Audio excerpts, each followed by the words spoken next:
Not every smiling face is a friend. Some are demons wearing the skin of someone you once trusted. There comes a time when the people closest to you begin to reveal who they really are, not through their words, but through their energy, their actions, and the way your soul reacts when they enter the room. This isn't about superstition.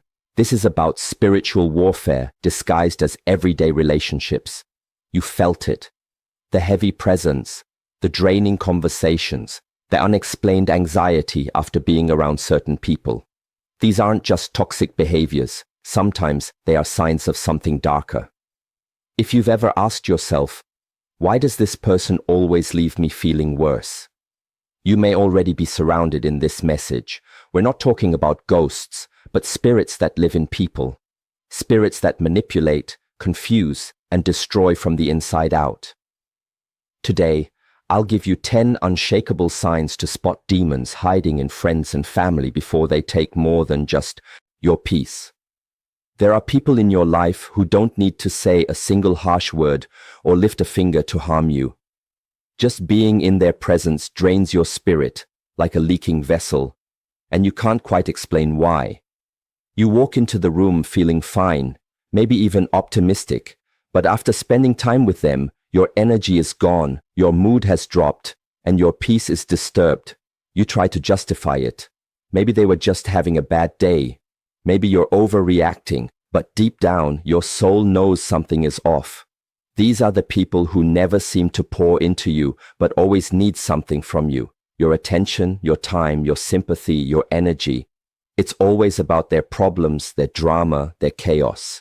And somehow you become their emotional dumping ground without consent. They offload their heaviness onto you, then leave you to carry it. But it's not just emotional exhaustion, it's spiritual.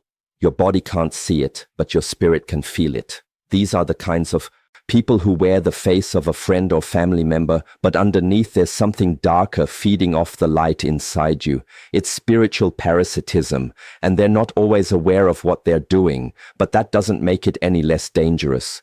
You have to stop asking if you're being too sensitive and start asking why your soul keeps sounding the alarm around certain people.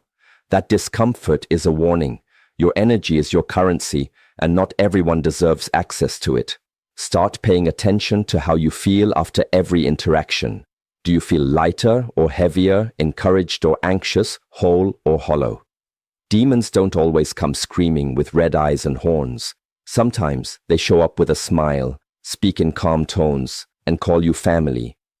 But if every encounter leaves you more disconnected from your peace, your purpose, or your power, it's time to recognize that this isn't just a toxic relationship. It's spiritual sabotage. You don't need to fight them, argue with them, or try to fix them. You just need to walk away and reclaim your energy. Your spirit already knows what your mind is trying to deny. Not everyone around you is good for your soul, and some are feeding on it. Protect your peace. Guard your energy. Your life depends on it. They twist the truth to divide you subtly, skillfully, and strategically, like a snake that coils around your relationships until the life is squeezed out of them. These people don't lie outright because that would be too obvious. Instead, they distort reality just enough to sow doubt in your mind and suspicion in your heart. They play with half-truths, out of context statements, and emotionally charged stories that paint others in a dark light, all while presenting themselves as the innocent observer or the concerned friend. Their weapon is suggestion. I don't want to say anything, but or maybe you should keep an eye on them. They don't seem trustworthy. Little phrases designed to create cracks in your trust, isolate you from people who actually care and make themselves your sole emotional anchor. And once you begin to drift away from those who protect your spirit, you become vulnerable, dependent, and easier to manipulate. This is how demons operate, not with obvious conflict, but with quiet confusion. They stir the pot just enough to trigger emotional reactions and then step back as chaos unfolds, pretending they had nothing to do with it. They know that if they can fracture your foundation, your support system, your circle, your clarity, they can influence your perception of reality. You'll start questioning the intentions of good people, believing lies over facts, and slowly adapting their narrative as your own. That is spiritual warfare disguised as conversation. And the most dangerous part, these people often appear deeply loyal, even loving. They tell you they have your back, that they're just being real or honest. But what they're really doing is planting spiritual poison between you and your peace. You'll begin to wonder why you're feeling more paranoid, why you're second-guessing relationships that once felt solid, and why your world feels heavier until you trace it back to one person who always seems to be the common denominator in every broken bond. That's not a coincidence. That's a calculated disruption. Demonic spirits don't always scream. They whisper, they gaslight, they charm, and they divide. When someone consistently brings division, but never resolution, constantly highlights flaws in others, but never owns their own. Understand this, they're not trying to protect you, they're trying to isolate you. And once you're alone, they own you. Wake up, protect your relationships, and most of all, protect your mind from the lies that come dressed as concern. They celebrate your weakness, not your strength. And if you're not paying close attention, you mistake their false concern for real support. These are the people who clap the loudest when you're broken, but go silent when you start to heal. They're right there to comfort you when you've hit rock bottom, when your heart is shattered, when your plans fall apart. But the moment you begin to rise, to gain clarity, to walk in confidence, their energy shifts. Suddenly they're distant, sarcastic, dismissive, or even resentful. Why? Because your strength threatens their illusion of superiority. Your power exposes their insecurity. As long as you're struggling, they feel needed, relevant, even elevated. But when you stand tall, they feel small. So they prefer you dependent, not independent, uncertain, not empowered. And that's the twisted truth. They don't truly love you. They love the version of you that makes them feel better about themselves. They love the broken you because it doesn't challenge them. They love the version of you that doubts your worth, that seeks their approval, that remains in a state of emotional debt. But when you start setting boundaries, prioritizing yourself, dreaming bigger, and stepping into your purpose, they can't hide their discomfort. They may disguise their jealousy as humor, mocking your ambition, calling your progress a face, or belittling your dreams as unrealistic. They'll say things like, "Don't forget where you came from," not out of love, but as a subtle reminder to shrink back down to the level they are comfortable with. Deep down, they don't want to see you win unless they're above you in the process. And that's how you know you're dealing with a spirit, not just a person. A spirit that fears light, that feeds on insecurity, and that celebrates failure as long as it keeps you tied to them. You need to watch how people respond not to your pain, but to your healing. Anyone who feels more connected to your weakness than your growth is not a friend. There is spiritual liability. Demons won't always try to destroy you with rage. Sometimes they'll destroy you with comfort. But comfort in your brokenness is not love, it's control. Stop confusing pity for loyalty. Pay attention to who supports your power, not just your pain. Because real love doesn't fear your strength, it fuels it. They disrespect boundaries repeatedly, not because they don't understand them, but because they believe the rules don't apply to them when it comes to you.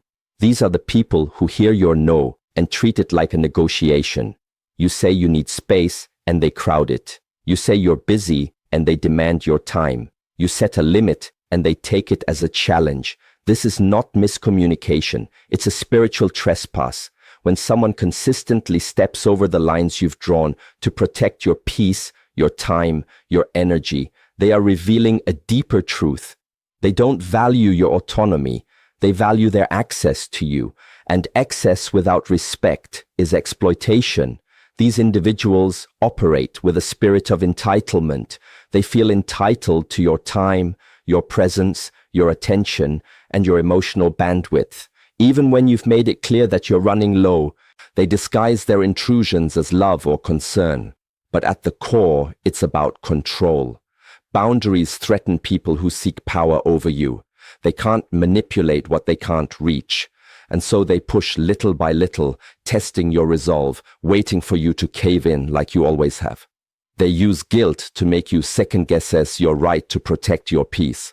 They'll say things like, "You've changed," or "You're being distant," when in reality, you've simply stopped allowing them to take from you without permission.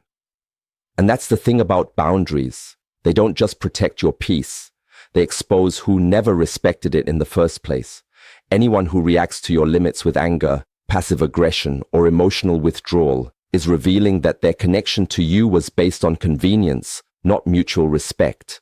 And when you try to assert your spiritual and emotional sovereignty, they feel personally attacked, because in their world, your availability defines your value. But hear this clearly. You don't owe anyone unlimited access to your life, especially those who trample over your spirit just to get what they want. Demonic energy doesn't always come with violence.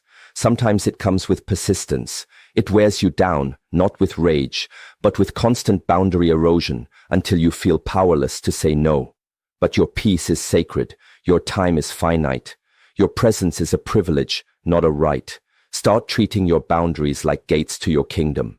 Because not everyone deserves to enter, and the ones who try to break in are not friends.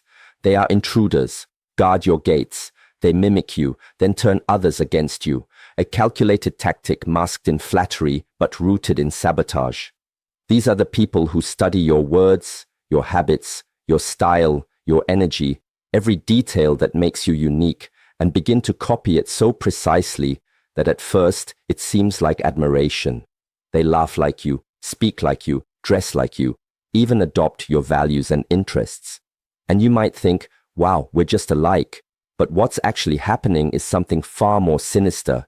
They're wearing your identity like a costume, not because they want to honor you, but because they want to become you and eventually replace you.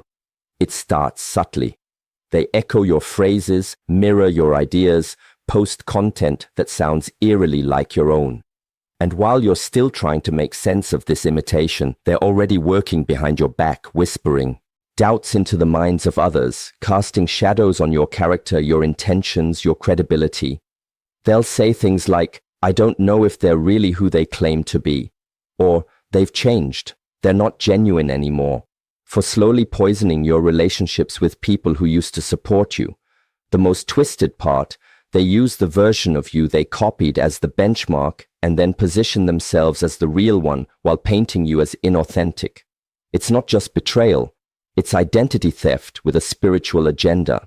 These are not just insecure people looking for inspiration. They are vessels for a spirit that envies your light, but lacks its own source. That spirit imitates because it can create. It steals because it has no soul of its own. And when it realizes it can't outshine you naturally, it tries to dim you through sabotage. Suddenly, people around you are acting different, growing distant, believing things about you that don't reflect the truth. And you wonder why. The answer is that someone has weaponized your own essence to wage war against your character. This is psychological warfare wrapped in fake admiration. It's not just a toxic person. It's a parasitic spirit using your brilliance to build their identity and then turning that stolen light against you. The only way to defeat it is to stand firm in who you are. Stay rooted in your truth and let the imitation reveal itself over time. Because no counterfeit can last forever in the presence of authenticity. Protect your identity like your life depends on it, because spiritually it does. They use guilt to keep you connected. Not love, not respect. Guilt, a spiritual leash made of emotional manipulation, designed to keep you tied to them long after the relation has run its course. These people don't care if the connection is healthy, mutual, or life-giving. They only care that you stay close enough for them to keep pulling from you, your time, your energy, your loyalty. And when they sense you're waking up, pulling back, setting boundaries, or beginning to heal, they don't apologize or change. They weaponize guilt. They remind you of all they've done for you, of how much they need you, or how hurt they'd be if you abandon them. They'll say things like, "So, you're just going to leave me?" or "After everything I've done." Knowing those words hit you where you're most vulnerable, your empathy. They twist your compassion into a chain, convincing you that leaving them equals betrayal. Even when staying with them means betraying yourself and you feel stuck, Not because you love them, but because you are afraid of being seen as heartless. But let me tell you something. Guilt is not proof of love. It's a controlled tactic used by people who benefit from your silence and self-sacrifice. A demon will never say thank you, but it will always say, how could you? These spirits latch onto your sense of duty and use it to drain your soul. Little by little, they will until you're exhausted from trying to fix what was never yours to carry. They don't want healing. They want access. They don't want partnership. They want possession. They know that as long as you feel guilty for leaving, you'll stay even when it's killing you spiritually. But love does not guilt trip. Real love empowers, uplifts, and frees you. Guilt binds you to people who refuse to grow, who see your evolution as a threat to their control. It's not your job to shrink so they can feel secure. It's not your job to sacrifice your peace to maintain a false image of loyalty. You are not a savior, and they are not your responsibility. Emotional blackmail is spiritual abuse in disguise, and the moment you recognize it, you have a choice. Stay in the prison they built with your guilt or break free and reclaim your soul. You don't owe permanent access to people who only show up when you feel too guilty to walk away. Let guilt go and let yourself grow. They trigger deep, unexplainable anxiety. Not through what they say outright, but through what your spirit senses beneath their presence. You could be in the same room with them, and your heart starts racing. Your stomach knots. Your thoughts grow chaotic, and you can't figure out why because nothing obvious is happening. They're smiling, maybe even laughing, acting normal, but your soul knows something is off. That's not paranoia. It's spiritual discernment. Your body is reacting to an unseen force, a vibration that disrupts your peace and stirs your nervous system without warning. This kind of anxiety doesn't come from conflict. It comes from misalignment with energy that is dark, deceptive, or draining. You might try to brush it off, blame yourself, or label it as overthinking, but your body is wiser than your logic. It knows when it's under spiritual attack, even when your mind hasn't caught up yet. These people often carry heavy, chaotic energy, cloaked in charm or familiarity. They say all the right things, but their aura is loud with unrest, envy, bitterness, or manipulation. And you feel it even when you can't name it. They may even make you question your worth without insulting you directly. You leave every interaction second-guessing yourself, rethinking your choices, or feeling like your inner light has dimmed. And that's how you know they haven't just touched your mind, they've disturbed your spirit. Anxiety is often the first warning sign that you're sitting in the presence of someone whose energy is not for you. And if every time you're around them, you feel smaller, more confused, less grounded, that is not a healthy connection. It's a spiritual warning. These are the people who seem to be nice on the outside, but they carry unresolved demons that cling to them and search for open doors in you. When you feel this kind of anxiety, don't dismiss it. Investigate it. Who are you around? What shifts inside you when they speak, when they touch you, when they linger in your space? Peace doesn't lie, and neither does tension. Sometimes your anxiety isn't a symptom. It's a message. It's your spirit saying you're not safe here. And when your spirit speaks, you must listen. Because protecting your peace isn't a luxury. It's a survival skill. Never apologize for removing yourself from what your soul knows is wrong, even when nothing visible seems broken. The unseen world is louder than you think. They laugh when you cry and cry when you shine. Because your pain makes them feel powerful and your progress makes them feel invisible. These are the people who pretend to be close, who call themselves friends or family. But the truth is they are only comfortable when you are beneath them emotionally, mentally. When you are hurting, they act entertained, dismissive, or even amused. They may not laugh out loud, but there's a glint of satisfaction in their eyes, a smirk. They try to hide, a casual shrug of your suffering, as if your brokenness affirms their superiority. They offer no real comfort, just shallow sympathy or cruel jokes disguised as tough love. But let the tables turn. Let healing hit your life. Let your glow return. Let doors start opening, and suddenly they grow distant, silent, even hostile. They begin to withdraw support, downplay your victories, or find a way to make your success about them. You will hear things like, "You've changed," or "Don't let it go to your head." Or worse, they'll try to twist your joy into arrogance to make themselves feel better. These are not just jealous people. They are spiritual adversaries cloaked in familiarity. Your elevation exposes their stagnation. Your light makes their darkness uncomfortable. And the problem isn't that you're doing too much. It's that you're doing what they never had the courage or discipline to do. Deep down, they don't hate you. They hate what you represent. Growth, healing, and potential that refuses to be caged. When you cry, they don't reach to lift you. They observe like spectators at a show because your pain is their entertainment. But when you rise, when you shine, when you finally walk in your worth, they feel abandoned by the version of you that made them feel superior. That's not love. That's spiritual bondage. These people were never meant to walk with you into your becoming. They were only assigned to witness whether you'd stay stuck to keep them comfortable. And once you outgrow the identity that served their ego, they mourn not your absence, but their loss of control.